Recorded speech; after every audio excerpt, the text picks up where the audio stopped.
Saturday mornings at the facility didn't ask much of me, which was the whole point of taking them. 6 weeks on my sister's couch had come with an understanding neither of us had bothered to spell out twice. I slept on her cushions, I ate whatever was in her refrigerator, and on weekends I sat behind her desk so she could run whatever errands a woman who owned a storage facility needed to run. It wasn't rent. Barbara never called it rent, but we both knew what it was. The office was glass on the side that faced the gate, cinder block everywhere else, and from the chair behind the desk I could see the whole front of the property laid out like a diagram, the keypad standing at the entrance, the chain link fence running the perimeter, and beyond the gate the flat gray stretch of airline highway with its gas stations and tire shops going on in both directions like nobody had ever bothered to finish building it. Behind me, through the one interior door, ran the 4 corridors that made up the guts of the place. A, B, C, D. 200 feet each, 180 units total, climate-controlled cinder block on both sides, corrugated roll-up doors every 10 feet like teeth in a long gray jaw. I'd learned the layout because there was nothing else to look at, not because I cared. That Saturday there was nothing to do and nobody to do it for. No walk-ins, no calls, no delinquent accounts that needed a phone conversation I wasn't equipped to have. I'd wiped the counter twice already, mostly out of boredom. And I was flipping through a 3-ring binder of insurance disclosures I had no intention of reading when I noticed, for the first time in any way that stuck, that I had a straight line of sight down the length of Corridor C. The interior door sat dead center in the back wall of the office, and Corridor C ran off from it in a perfectly straight shot all the way to the rear fence line, 200 feet of cinder block and fluorescent light with nothing to break the view except the row of numbered doors ticking past on either side.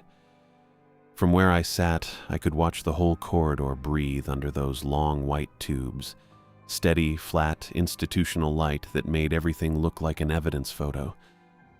Except at the far end. The last 4 fixtures, the ones hanging over the last stretch before the corridor dead-ended into nothing, flickered. Not the lazy on-off blink of a dying tube trying to restart itself, but something more broken than that, arrhythmic, like the bulbs couldn't agree with each other on what time it was.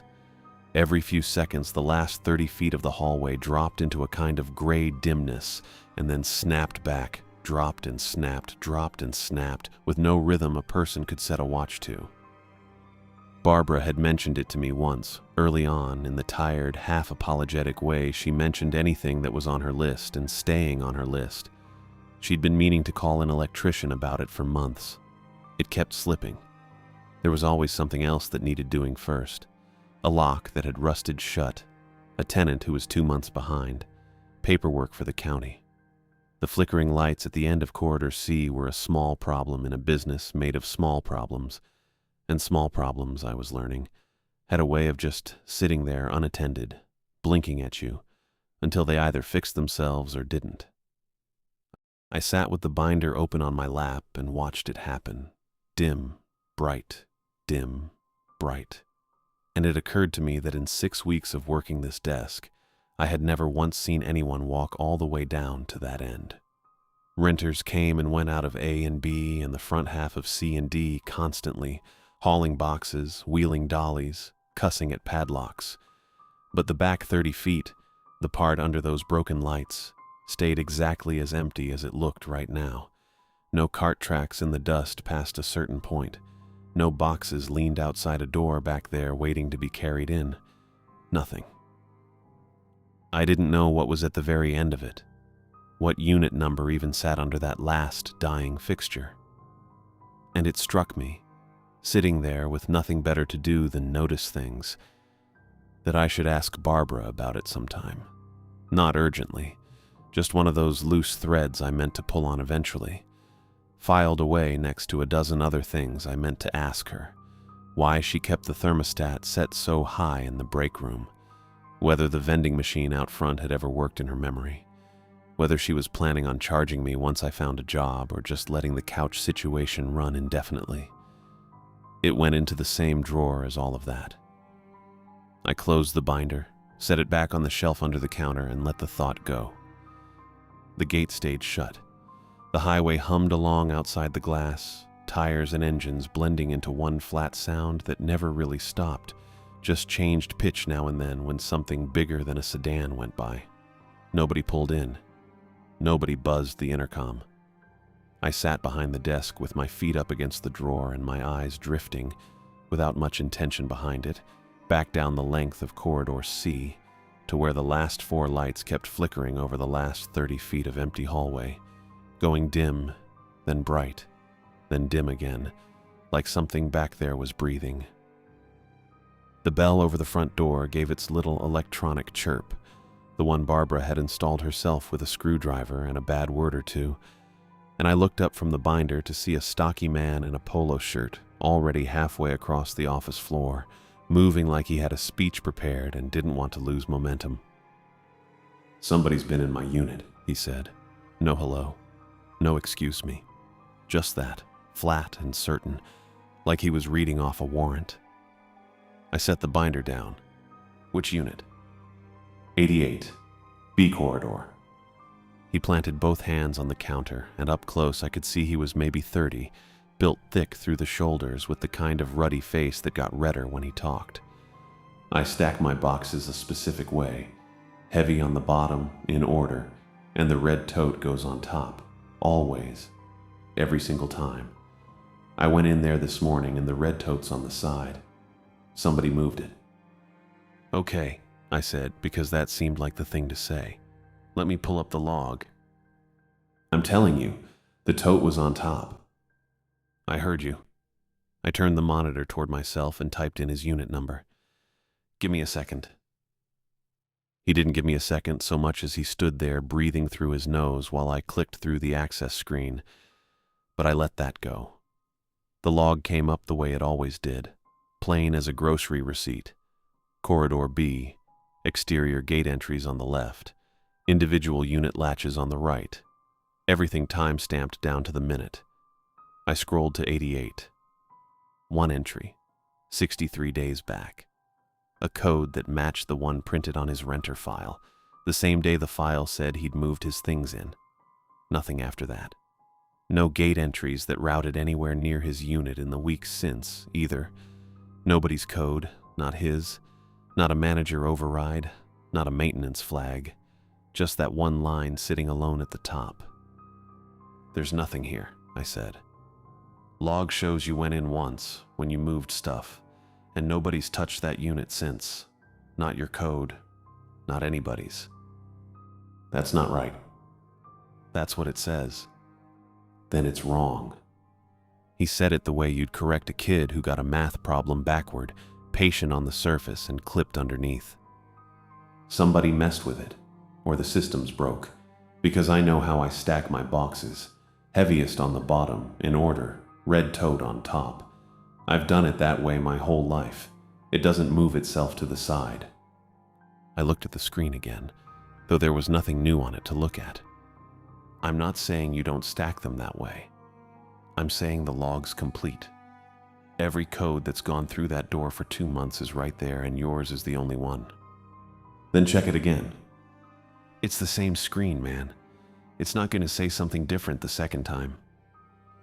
He didn't like that. His jaw worked for a second before he spoke again. "You calling me a liar?" "No." I kept my voice level because raising it wasn't going to help either of us. "I'm telling you what the log says. Is it possible you moved it yourself last time you were in there and just don't remember doing it? People do that. You're carrying boxes. You're not thinking about which order you set things down in." "I remember exactly how I left that unit." Each word came out separated from the next now, like he was setting them down individually so I couldn't lose track. "The red tote was on top. It is not something I get wrong." "Okay." "Don't okay me like that." He straightened up off the counter. "I want to talk to Barbara." "That's your right."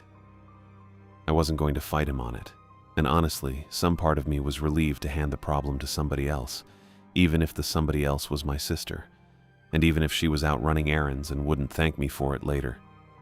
I turned around and found the laminated contact sheet taped to the wall behind the desk. the one with the facility's after-hours number and Barbara's cell listed underneath in her own handwriting, and I read the digits off to him slow enough that he could get them down on his phone. He didn't say thank you. He typed the number in with his thumb, jabbing at the screen harder than it needed, and when he was done, he looked at me one more time like he was deciding whether there was anything left worth saying, decided there wasn't, and turned for the door. The bell chirped again on his way out. Through the glass, I watched him cross the lot toward a beat-up pickup, phone already up at his ear before he'd even reached the door handle. And I figured Barbara was about to have a Saturday afternoon a little worse than the one she'd planned on. I sat back down.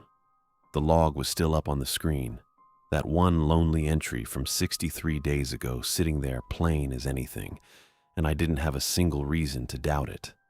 It recorded every code that hit every latch in this building, mine included, and it didn't forget or lie or get confused about which day it was. If it said nobody had gone into Unit 88 since the day he moved his stuff in, I believed it. Except it wasn't sitting with me quite as simple as that, not entirely. He hadn't looked confused when he described it. He'd looked exact, heaviest on the bottom, in order, red tote on top, always. Still, the log didn't lie.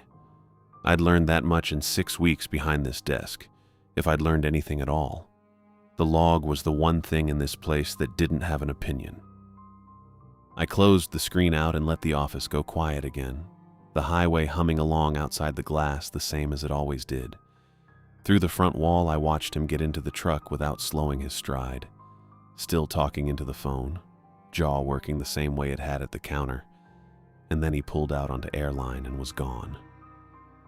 I turned back around to the empty office and sat there a minute, the binder shut on the counter, the gate outside sitting closed the way it had been all morning. I told myself there wasn't anything in what had just happened worth carrying around for the rest of the shift. Barbara got back a little after 7, tired in the way she got tired on the days she had to deal with the county in person, her shoulders down and her keys already out before she'd cleared the gate. I met her at the office door and told her about Jeffrey before she could ask me how the day had gone, because I wanted it off my plate. I told her he'd come in hot about Unit 88. Boxes moved, red tote on the wrong side, all of it.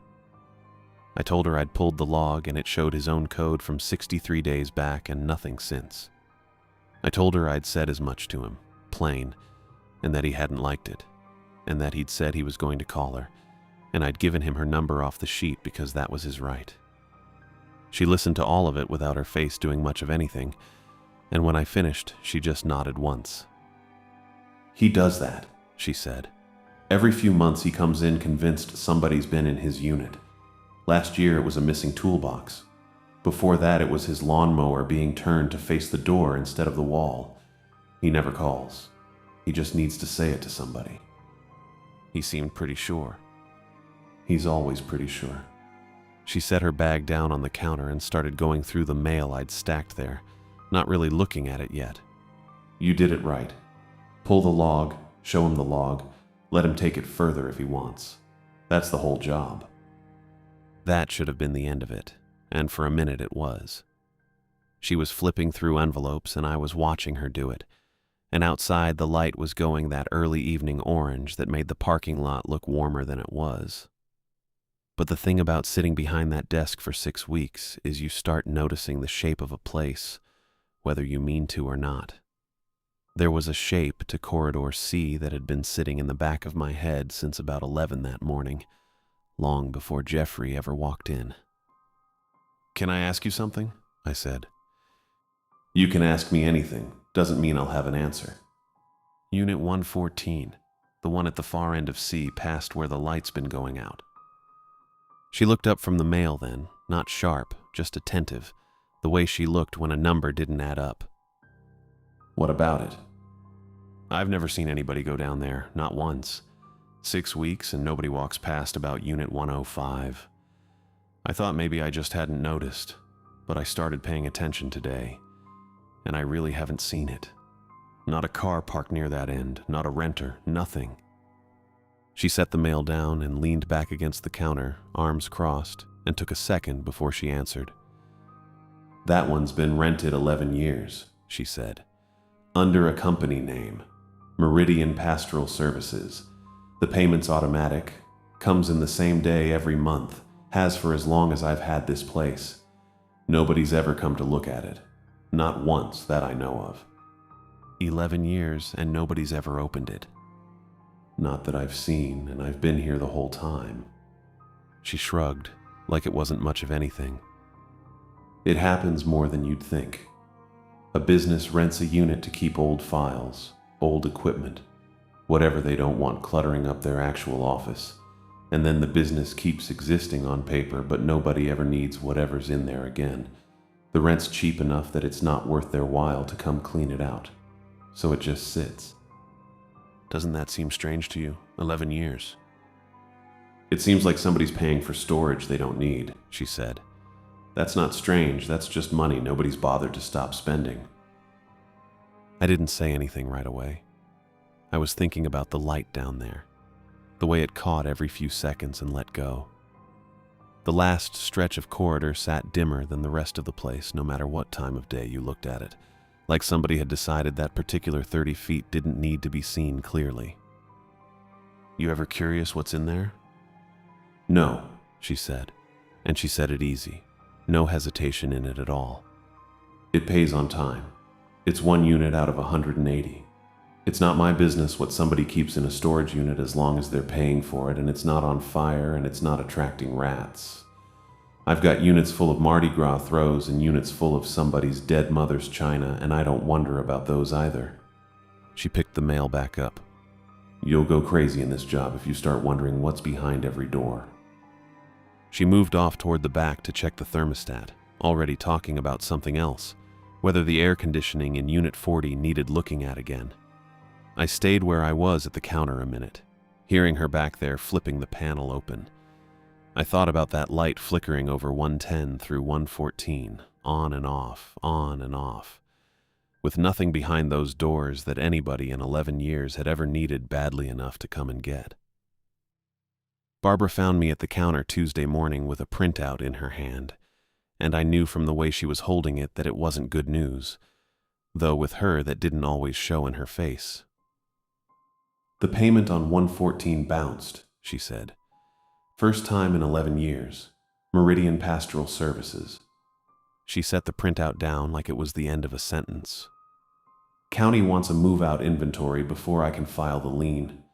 That's the rule for anything past 90 days delinquent, whether it's 90 cents or 90 months.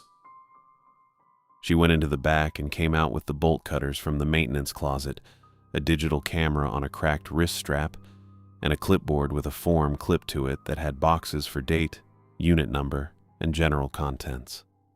She put all 3 in my hands, one after another, like she was handing off a relay.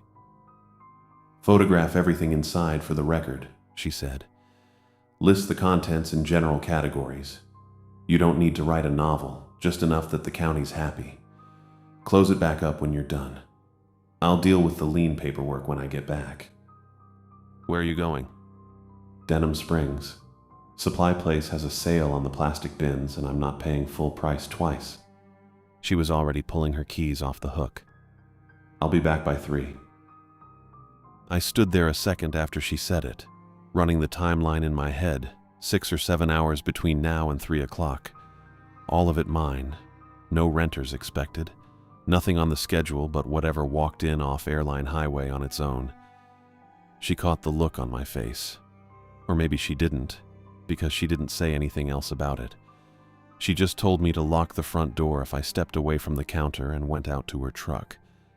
I watched her back out onto the highway through the glass, watched her signal, watched the truck go small and disappear toward the interstate.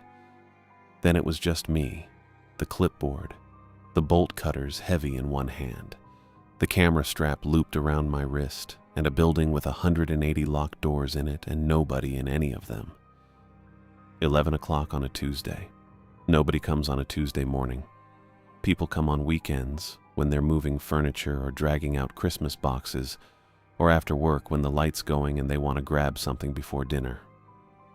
Tuesday at 11, The lot outside the gate sat empty except for the gravel and the heat coming up off it already.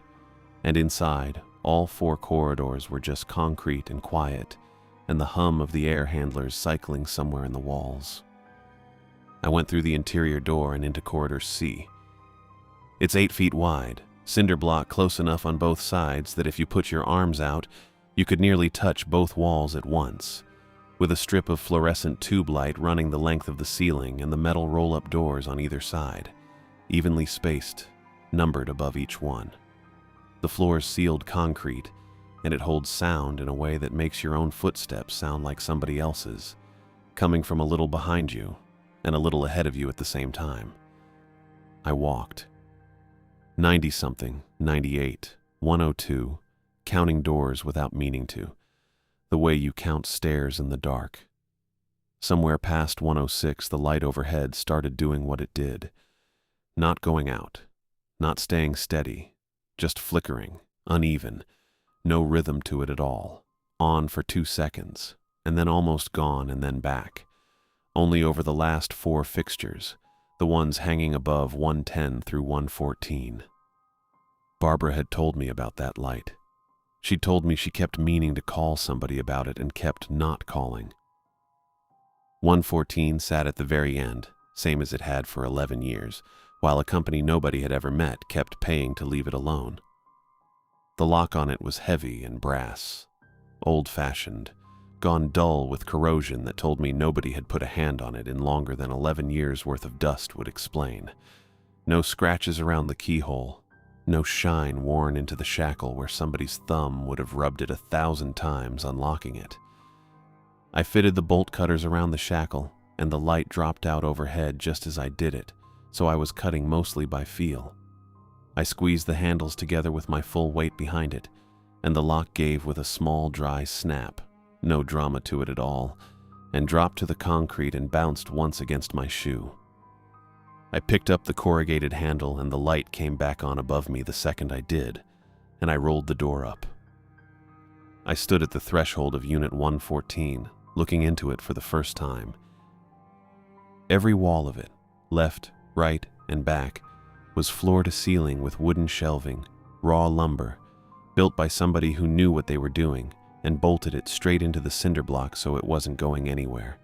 The shelves went 2 rows deep, and on every shelf, in rows so precise they looked machined, sat glass mason jars. I stopped trying to count them somewhere past 100 and just settled on several hundred, because that was close enough to true. Each one had a metal lid, the kind with a rubber gasket, the kind my grandmother used for canning tomatoes. Each one had a single folded piece of paper inside it, and nothing else. I picked up the jar closest to the door. The glass was cool in my hand. Through it, folded so only the top edge showed, I could read a date, March 4th, 1987, and under that, 3 words, it was me. I set the camera down on the concrete without deciding to. I unscrewed the lid. The paper inside was yellowed at the edges the way old paper gets, brittle looking though it wasn't, and the handwriting was small and careful, like somebody had been taught penmanship and never let go of it. March 4th, 1987. It was me. I told Ruth it was the other boy. It wasn't. He was expelled. He never came back to school. I have thought about this every day since. No name under it. No signature at all. I put that one down and reached for another, 3 shelves over, because I needed to know if it was the only one or if it was a kind. It wasn't the only one. This handwriting was bigger, faster, the letters leaning like the person had been in a hurry to get it out of themselves. 1994. It was me. I let my brother take the blame for the fire. He did 3 years. He doesn't speak to me anymore. I stood in the middle of the unit holding both of them open in my hands, and it arranged itself into something I could name. These were confessions. Not paperwork, not anything a business would file. Somebody's private admission that they had hurt a person and let another person carry it.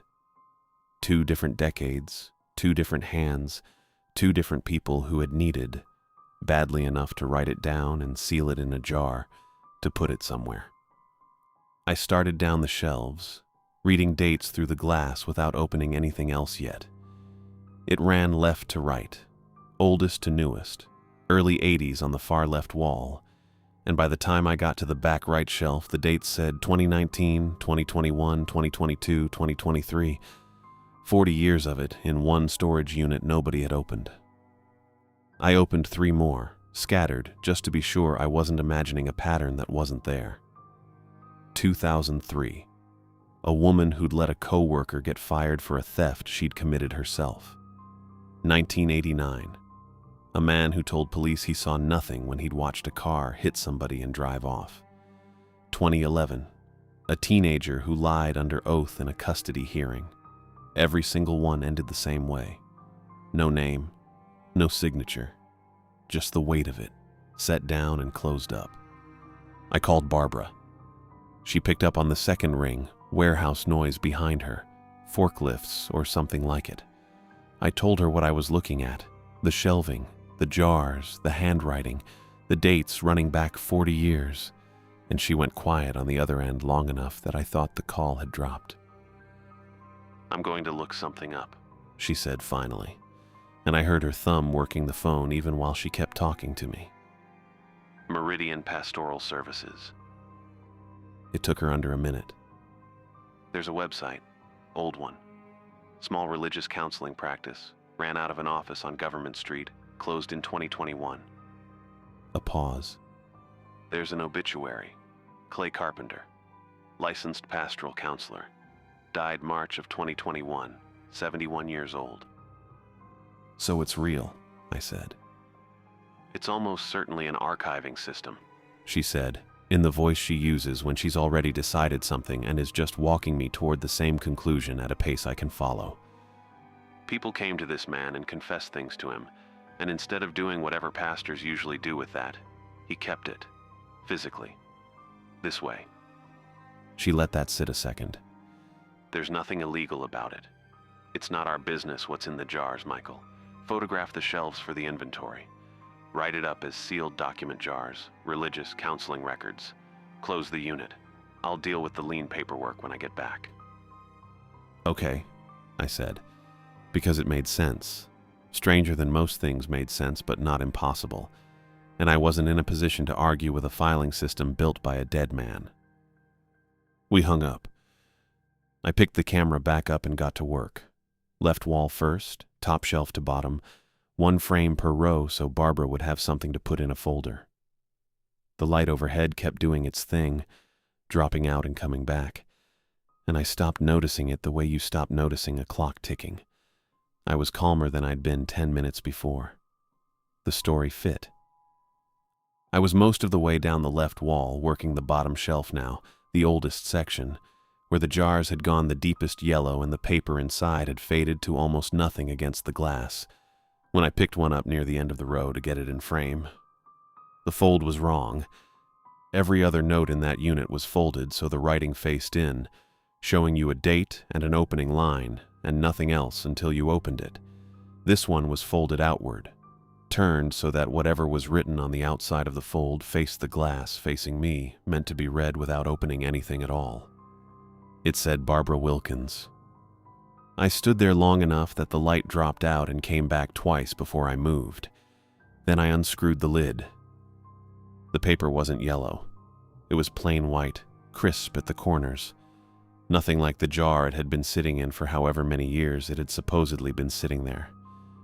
Somebody had put this in among the oldest ones on purpose, where the dust and the age of everything around it would tell you not to look too close. The handwriting wasn't the cramped, careful script from the pastor's decades.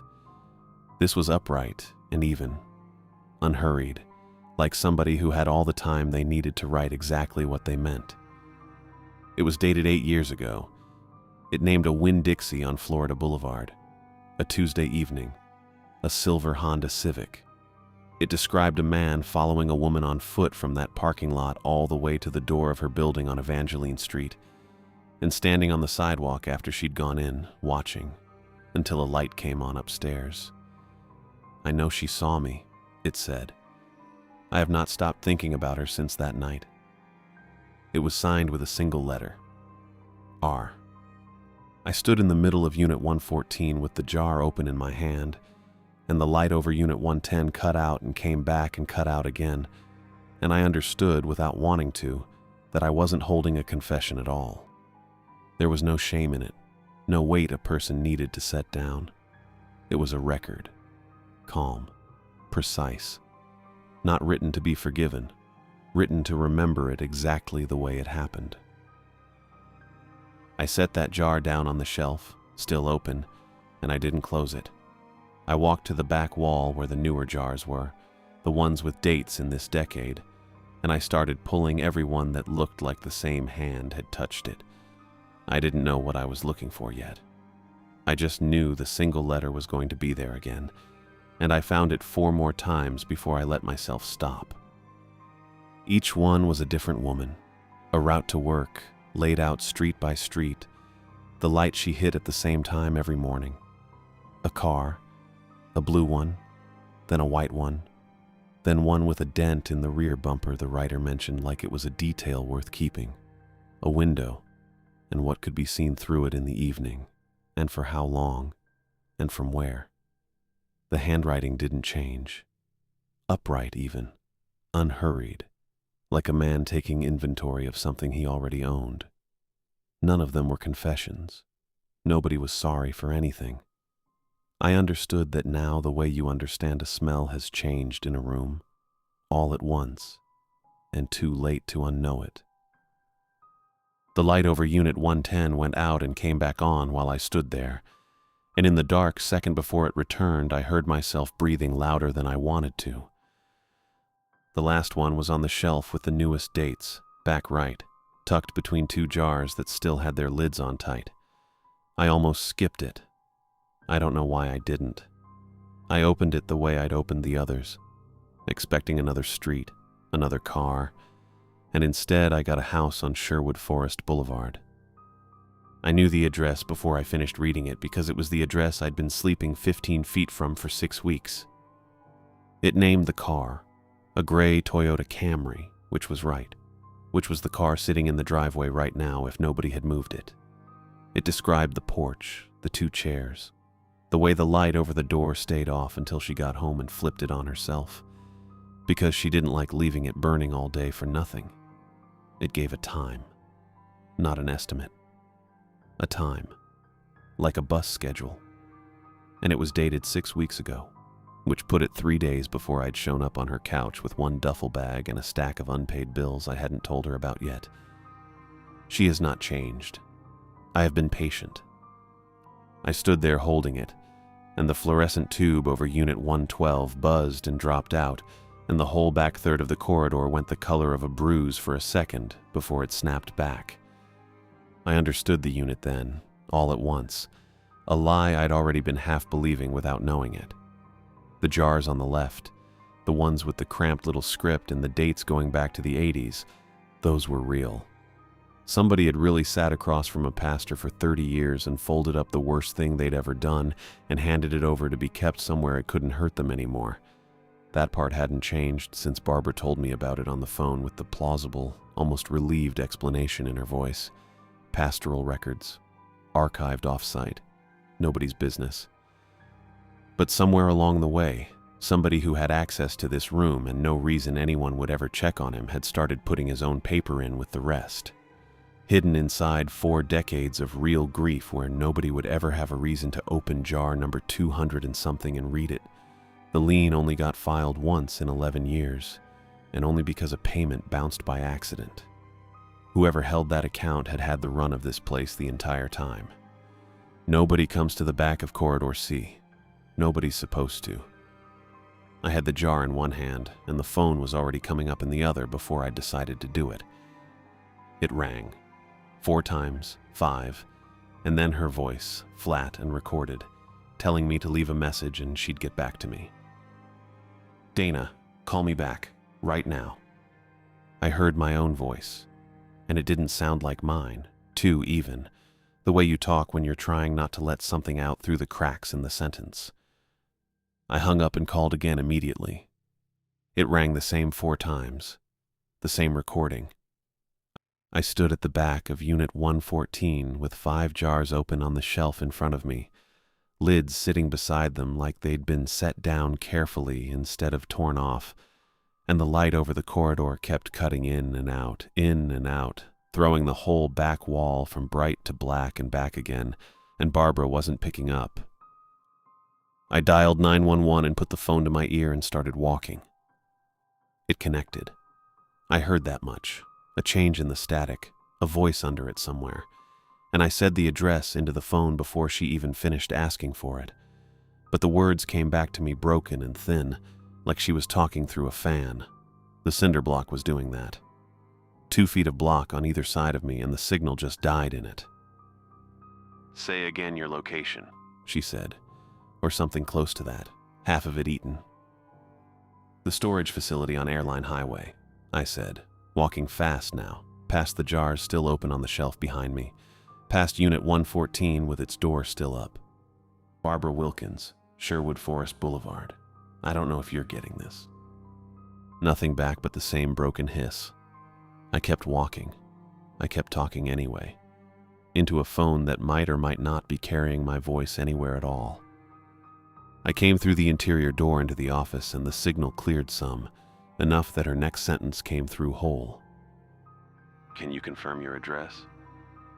"Storage facility on Airline Highway," I said, "near the parish line, Baton Rouge side."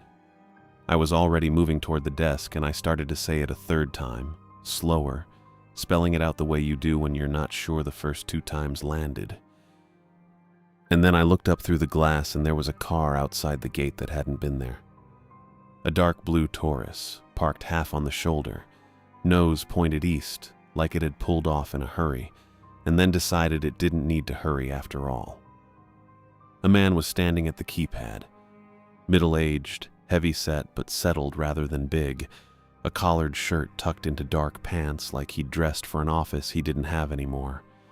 He punched the code in without looking at it, didn't hunt for the buttons, didn't hesitate over which one came next. The gate started to roll back on its track. He looked up while it was still moving and found me through the glass like he already knew exactly where I'd be standing. And he raised one hand, not high, just lifted it a little at the wrist and held it there half a second. Easy, familiar, not a stranger's wave. It said, "I see you." I hit the deadbolt on the front door so hard it hurt my thumb. "There's a man entering the property," I said into the phone, and my voice came out flat, the way it does when there isn't room left for anything else in it. "I need police at the Airline Highway address. Now." "Copy that. Units are being dispatched," she said, clear now, clear as anything, and I didn't have time to feel relieved about it because I was already looking at that door and understanding it for what it was. A glass panel and a deadbolt. It would slow down weather. It wouldn't slow down a man. I went through the back of the office at a run. The maintenance corridor was narrower than Corridor C, 4 feet of bare concrete running behind the office block, low pipe insulation overhead, one bare bulb every 20 feet that didn't do much against the dark between them. It ran parallel to Corridor A and led out at the far end through a fire door, and behind me, through the wall, through the office, I heard the front door handle turn. Once, then stop. He was trying it politely. I didn't wait to hear if he tried it again. I kept the phone against my ear and kept moving, telling the dispatcher the address again without really thinking about the words anymore. Just keeping the line open, keeping something of me going out into the world in case none of the rest of this went the way I needed it to. I reached the rear door and put my hand on the push bar and stopped. Because on the other side of it, right on the other side, close enough that I felt it through the metal, something was pressing the bar from outside. Slow, steady, not yanking at it, not rattling it, pressing it, the way you'd lean on something you were confident would eventually give. He'd gone around. There was a fire extinguisher on the wall beside the door, red steel, 10 pounds, the kind that's been hanging there so long nobody thinks about it until they need it, and I had it off the bracket before I'd decided to take it. More reflex than plan, weight settling into my hand like it belonged there. I didn't swing it. There wasn't room and there wasn't time to swing anything. I put my shoulder into the push bar instead and threw everything I had behind it. The door went out fast, faster than I expected, steel swinging on its hinge with my whole weight behind it, and it caught him. I heard it more than saw it, a solid flat sound, shoulder and arm, and he went sideways off the step, off balance, one foot finding air instead of concrete. I didn't stop to watch him fall. I went through the gap while he was still getting his feet under him, turned right along the gravel bank above the canal, water low and black in the channel beside me, and I ran. Michael Wilkins. He said it behind me, easy, unhurried, like he was calling across a room to correct something small I'd gotten wrong, not a shout. Like my name was a fact he already owned and was only now getting around to using.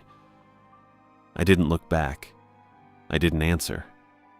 I kept my eyes on the gravel and the fence line ahead of me, and I ran until the ground turned to grass, and the grass turned to the shoulder of Airline Highway, and I put my arm out at the first truck I saw.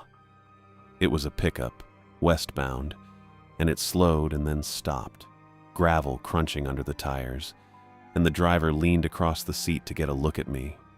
50s, work clothes, a face that had already decided something was wrong before I said a word. "Call 911, I said, both hands on the doorframe, breathing too hard to say much more. "The address is the self-storage on Airline Highway." He didn't ask me why. He picked up his phone off the seat and dialed. I stood there at the edge of the highway with him, both of us waiting, the gate standing open behind us and the office glass catching the noon light and giving nothing back. The whole property gone quiet the way a held breath is quiet. And somewhere back there, behind the fence, on the gravel or the concrete or wherever he'd landed, was a man who knew my name. The units came fast, faster than I expected, lights going before I even heard the sirens, and I flagged them down at the gate with my hand still shaking from the run. 2 deputies got out of the first car, a third from the second, and I gave it to them the way it had happened, in order. I told them about the unit at the end of Corridor C, about the jars, hundreds of them, and the one with my sister's name folded on the outside where you weren't supposed to be able to see a name at all. I told them about the note dated 8 years ago, the parking lot, the apartment on Evangeline Street, the light coming on. I told them about the one from 6 weeks back, the address on Sherwood Forest Boulevard, the gray Camry, the porch, the line at the end that I couldn't stop hearing. "She has not changed. I have been patient." And I told them the man had used my name, my whole name, called it after me while I was running, calm, like he was reminding me of something I'd forgotten. The lead deputy wrote all of it down without much expression, and then they went in through the gate ahead of me, hands near their belts, and I stood at the fence and waited because they told me to wait. They found him sitting in the front office, sitting, not standing, like he'd let himself in and made himself at home while I was flagging down a stranger on the highway to save my own life. Through the glass, I watched him talk to the deputies with his hands folded on his knee. Nothing hurried about him, no sign at all that a steel door had caught him in the shoulder 20 minutes before. He gave his name without being asked twice. Calvin Gutierrez, 54, of Baton Rouge. He said he'd been Clay Carpenter's assistant for 12 years, and that when Carpenter died back in March of 2021, the responsibility for the pastoral records in Unit 114 had passed to him. He said the account had missed a payment for the first time in over a decade, and he'd only come to check the unit was secure. He said he had documentation of all of it, his years with Carpenter, his authority over the records, and that he would be glad to provide it.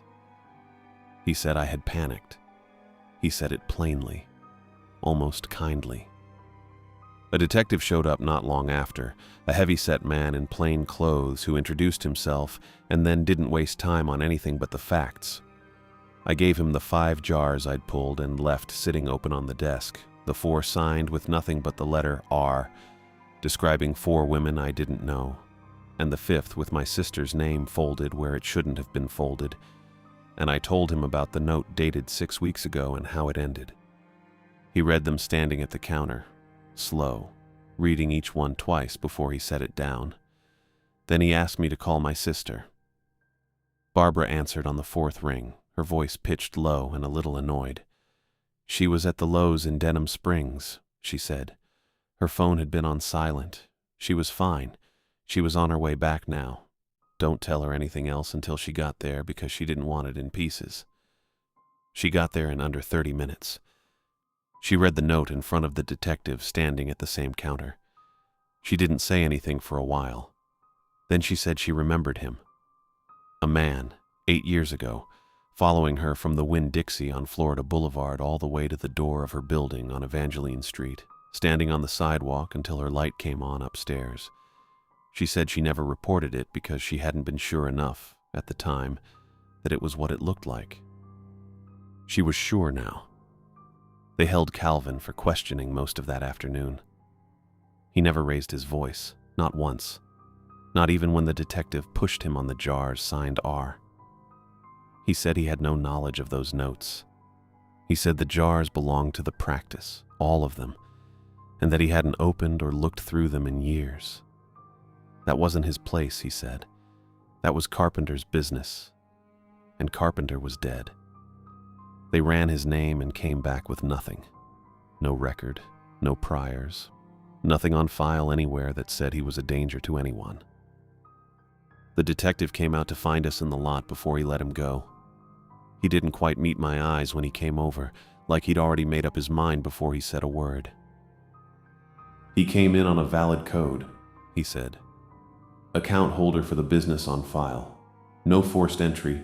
Front door was locked from inside the whole time. He never touched it. Standing outside a building isn't a crime. He looked at the jars, still in a bag on the seat of his car. And these, they describe things that happened. Watching somebody, following somebody. It's ugly. It's not on paper a threat. Nothing here says he's going to do anything, just that he already did. He knows where she lives, I said. He wrote down her car, her porch, when she gets home. I know, he said, and didn't argue with me, which was somehow worse than if he had. I'm telling you what I've got. It's not enough for an arrest, not today. Barbara didn't say much to that. She just nodded once, the way she does when she's already moved past arguing and started planning, and told the detective she'd be changing her locks that night. She would change her number too. She'd ask Miss Odette next door to keep an eye on the house. Calvin came out through the gate a little after 3, unhurried, a deputy walking beside him without a hand on him, because there was nothing to hold him by. He didn't look our way. He got into the dark blue Taurus parked on the shoulder where it had been sitting all morning, started it, and pulled off north toward the highway like a man leaving a meeting that had run a little long. I stood in the parking lot and watched the car go small in the distance, the detective's words still sitting in my chest where I couldn't put them down. Not enough for an arrest at this time. 2 weeks is long enough to learn a couch.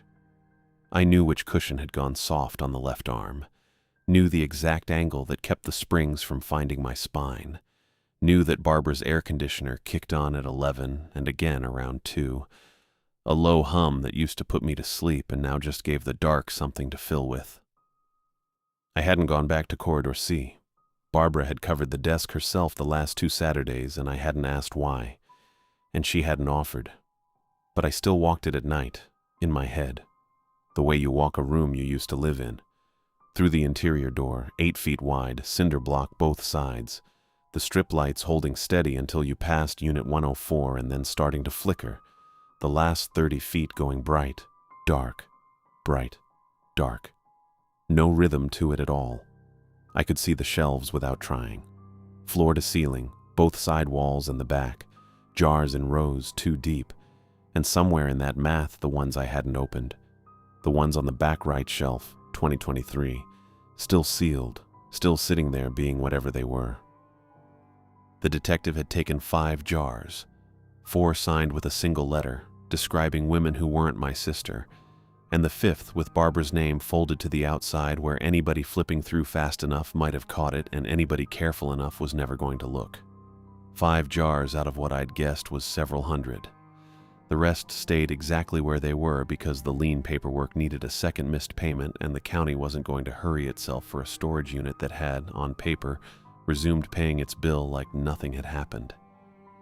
I was on the couch with the television off and the ceiling doing nothing interesting when Barbara came out of the kitchen holding her phone the way you hold something that might be hot. Michael. I sat up. She didn't usually walk in here after 10 unless it was something. Payment came through, She said. for 114. Bounced again? No. She turned the phone so I could see the screen, though I couldn't have read it from that distance and she knew it. It was just something to do with her hands. Cleared. Same account. Meridian Pastoral Services, same as always. I sat there a second working out what was wrong with that sentence before I landed on it. It bounced last month. It did. So somebody fixed it. That's what I called to find out. She sat down on the arm of the recliner, not the recliner itself, like she wasn't planning to stay. Talked to the payment processor. Asked who put money back into that account. They said the payment originated from the account on file, registered to Meridian, and that's all they'd tell me.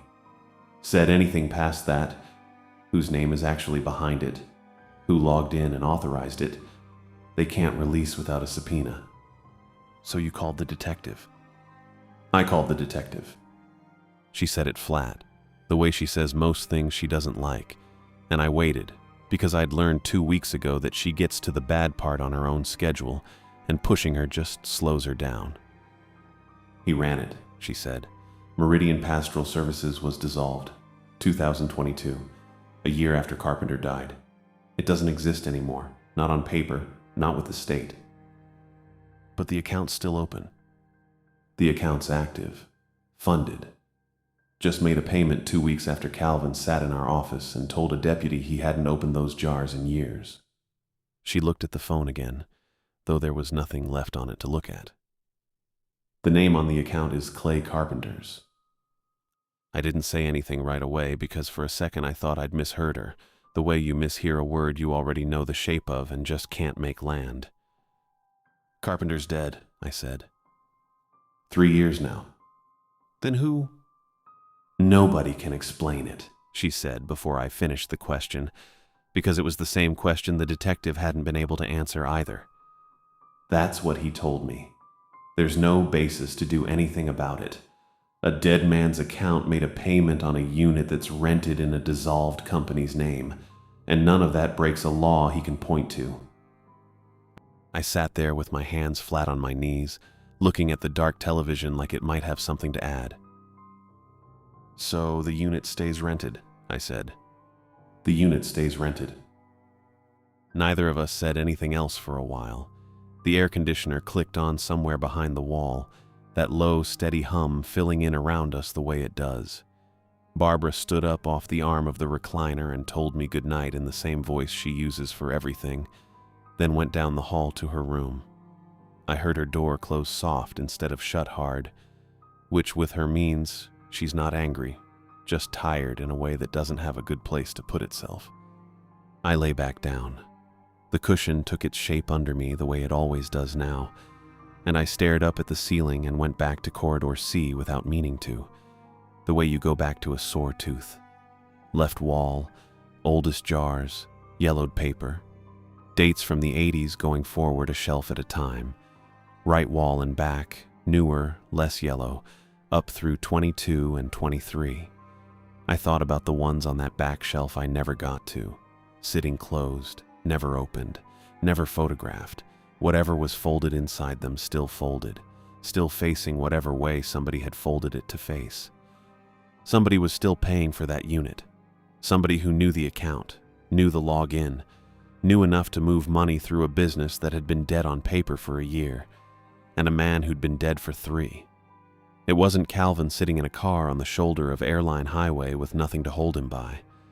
It was somebody who didn't need to be there in person at all, who could keep the lights on in that unit from wherever they actually were, and who had done it 2 weeks after the one time anybody had gotten close enough to see inside. Barbara hadn't asked me to leave.